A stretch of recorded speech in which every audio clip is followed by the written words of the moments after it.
बिस्मिल्लाहिर्रहमानिर्रहीम। अस्सलाम वालेकुम। उम्मीद है आप सब खैरियत से होंगे। अल्लाह ताला हम सबको सेहत और सलामती से रखें। आज मैं आपके साथ ग्रीन टी बनाने की रेसिपी शेयर करने लगी हूँ।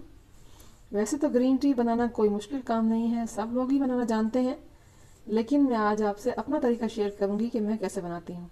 चलिए शुरू करते हैं, देखते हैं मैं कैसे बनाती हूँ। इसके लिए मुझे क्या क्या चाहिए। ग्रीन टी बनाने के लिए मैंने एक पतीली ली है।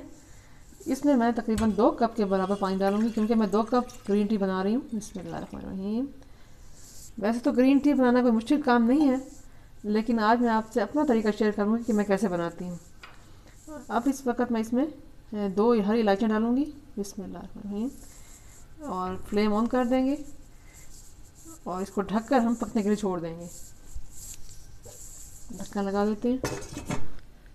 पानी में बॉयल आ चुका है, देख लेते हैं। बिस्मिल्लाहिर्रहमानिर्रहीम। हाँ बिल्कुल, देखा जोश आ रहा है पानी में। तो अब हम इस पॉइंट पे इसमें ये ग्रीन टी मैंने ली है 1 चाय का चम्मच, ये डाल दूँगी। अगर आप लोग वेट लॉस के लिए बना रहे हैं ग्रीन टी, दोबारा से ढक देते हैं इसको 1 मिनट के लिए।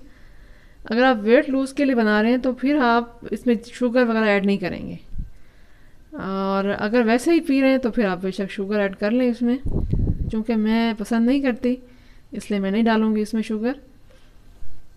1 मिनट हो चुका है, मैंने चूल्हा बंद कर दिया है। ग्रीन टी डालने के बाद मैंने ज़्यादा नहीं पकाया, बस एक जोश दिया है और चूल्हा बंद कर दिया। अब हम इनको कप्स में डालते हैं। बिस्मिल्लाहिर्रहमानिर्रहीम।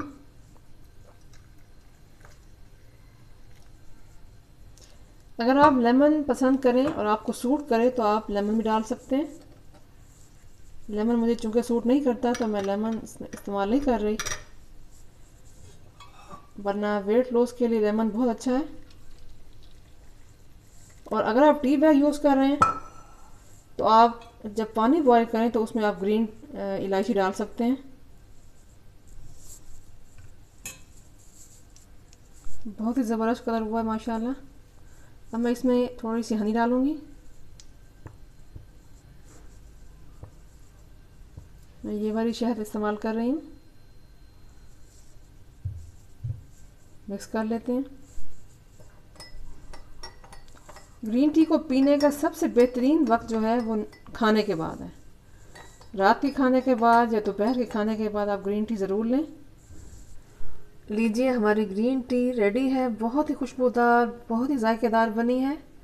निज़ाम हज़म के लिए बहुत अच्छी है, क़ुव्वत मुदाफ़त पैदा करती है जिस्म में, गैस वगैरह को दूर करती है, वज़न कम करने के लिए बहुत मुइन साबित होती है। उम्मीद है आपको ये रेसिपी पसंद आएगी। ट्राई कीजिएगा, अपनी दुआओं में याद रखिएगा। मिलते हैं अगली रेसिपी के साथ। अपना ढेर सारा ख्याल रखिएगा। फ़ी अमानिल्लाह।